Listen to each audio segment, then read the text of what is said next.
Apakah hukumnya toning rambut untuk anak muda yang beruban? Jika sudah terlanjur dilakukan, apa yang harus dilakukan? Ini kita bahas masalah sirah ini. Apa hubungannya dengan mewarnai rambut? Apa hubungannya dengan sholat tadi? Tapi ya sudah, saya sudah terbiasa. Baik, mewarnai rambut ya, itu boleh hukumnya. Asalkan dijauhi warna hitam. Tidak boleh warna hitam. Dari mana dalilnya? Hadis Bukhari. Nabi SAW pernah bertemu dengan Abdullah bin Umar radhiyallahu anhuma. Kebetulan jenggotnya Abdullah bin Umar panjang dan beliau masih muda waktu itu. Serta ada beberapa helai jenggotnya yang berwarna putih. Sementara beliau masih sangat muda. Kata Nabi SAW, warnahilah jenggotmu dengan warna, waktu itu terkenal warna pacar ya, warna apa namanya, henna ya, itu yang warna coklat atau yang kemerah-merahan. Dan beliau mengatakan Rasulullah SAW, dan jauhilah warna hitam, dan jauhilah warna hitam. Jadi boleh, nggak berdosa itu. Ya, asalkan jangan sampai nanti anda berlebihan, kata ulama, karena gulu dalam agama tidak boleh berlebihan. Misal ada orang melihat seorang penyanyi rock rambutnya warnanya orange, lalu dia ikut juga warna orange. Nah, ini kan berlebihan. Ya, tidak ada sesuatu yang dibutuhkan bagi seorang muslim untuk itu. Apalagi yang dijadikan panutan adalah seorang penyanyi, itu salah. Ya, itu tidak seperti itu. Tapi kalau seseorang misalnya istri ingin menghibur suaminya dengan mengubah warna rambutnya, ya, yang penting bukan ke warna hitam, mungkin ke warna merah dan seterusnya untuk menambah keindahan dia, itu masih tidak ada masalah. Setahu saya pendapat ulama mengatakan tidak ada masalah, asal jangan ke warna hitam. Ana lagi dicoba, ada akhwat yang lagi dekat dengan ana.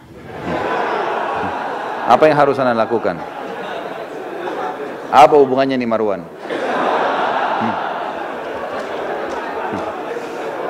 Ini tukang sortirnya juga.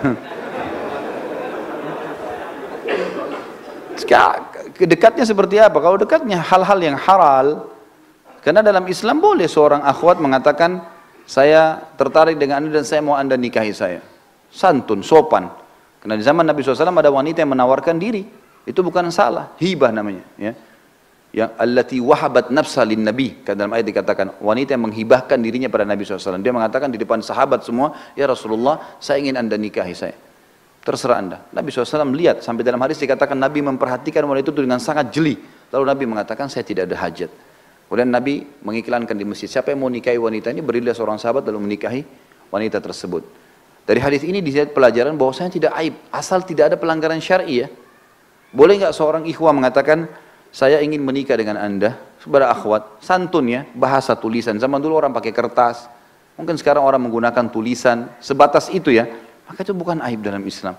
Tapi jangan buka komunikasi khalwat yang berdua, akhirnya telepon-teleponan, dengar suara, janjian, ini tidak boleh semuanya.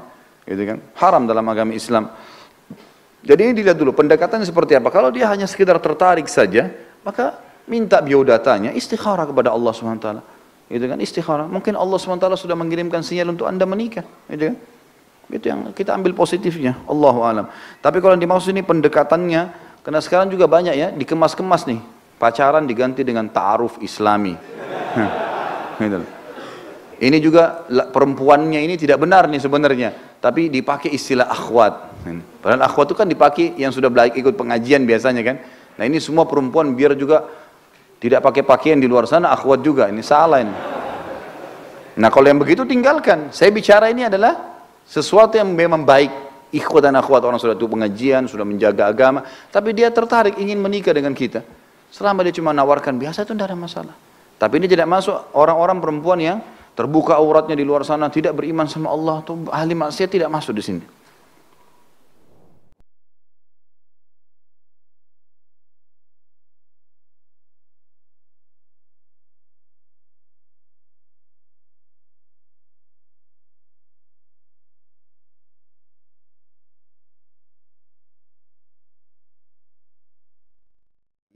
Langganan istri saya pernah bercerita, kalau dia dalam membenarkan urat saraf dibantu oleh jin.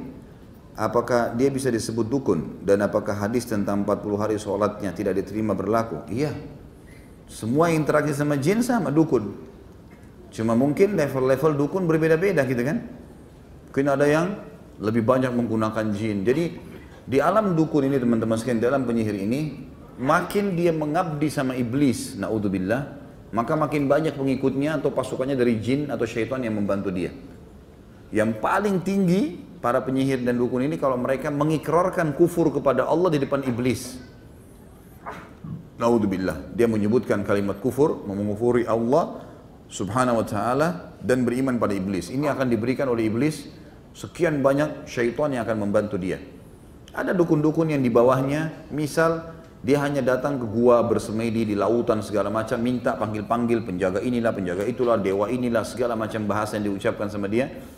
Maka ini kalau syaitannya datang, kemudian syaitannya memanggil dia, mengeluarkan suara, akhirnya dia ketemu, akhirnya dia interaksi dan seterusnya. Ini juga penyihir. Ada juga penyihir yang mungkin dia hanya belajar dari temannya cara menaklukkan lawan jenis, karena itu kan banyak sihir mahabbah namanya. Bagaimana membuat lawan jenis suka, gitu kan? Nah itu dia cuma belajar dari temannya, lalu dia praktekin, lalu dia juga buka praktek. Nah, maka ini semua juga penyihir sama dengan ini. Ya, dia menggunakan tenaga jin untuk mengurut orang, sama. Dan ini umumnya sebenarnya untuk melekatkan si pasien agar selalu ketagihan, ya, dan interaksi sama dia. Makanya teman-teman, terutama akhwat kita, hati-hati kalau masuk di salon-salon umum, gitu kan? Karena banyak sekali di antara mereka itu yang masalah luluran, yang masalah ini, pijat segala macam ini, hati-hati. Karena kadang-kadang memang mereka orang awam tidak ngerti. Mereka pakai ilmu-ilmu sihir ini kemudian untuk menarik supaya konsumen itu kembali lagi. Sama juga dengan untuk kecantikan, pasang susuk segala, nggak usah. Terimalah yang Allah kasih. Pakailah sesuatu yang alami, yang memang manusiawi, krem misalnya, ya, apalah istirahat cepat, mungkin minum sari buah-buahan, yang memang banyak kan. Alhamdulillah di YouTube sekarang itu banyak sekali cara perawatan ini secara alami, perawatan ini secara alami, kalau dilakukan memang benar. Nah itu memang benar, ilmiah gitu. Nah itu yang diikutin.